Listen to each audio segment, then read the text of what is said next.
नमस्कार मित्रांनो, मी सांगलीकर प्रदीप आपल्या मराठी ब्लॉगमध्ये सर्वांचे मनापासून स्वागत। धावपळीच्या या आधुनिक जगात तंत्रज्ञानाविषयी माहिती घेण्यासाठी आपल्याला प्रत्येक गोष्ट टेक्निकल गोष्ट जमली पाहिजे। त्यासाठी या ठिकाणी मी आता तुम्हाला एरोप्लेनची माहिती देणार आहे।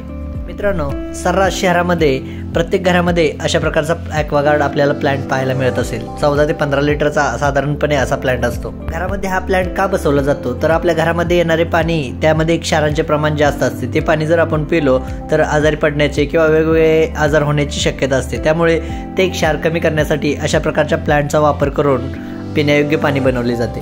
अशा ॲक्वागार्डमध्ये वेगवेगळ्या प्रकारचे फिल्टर वापरून पाण्यातील क्षार कमी केले जातात। त्यामध्ये sediment filter, carbon filter, UV filter, preset filter अशा प्रकारचे वेगवेगळे फिल्टर वापरून आपल्याला पिण्यायोग्य आणि कमी TDS असलेले पाणी या ठिकाणी मिळते। अशा ॲक्वागार्डमधून फिल्टर केलेले पाण्याचा TDS किती असावा म्हणजे ते पिण्यायोग्य असेल तर या पाण्याचा TDS 60 ते 150 या दरम्यान असला तर ते पाणी पिण्यायोग्य असते। मित्रांनो, व्हिडिओ आवडला तर व्हिडिओला नक्की लाईक करा आणि अशा प्रकारचे पुढील व्हिडिओ पाहण्यासाठी चॅनलला नक्की सबस्क्राईब करा।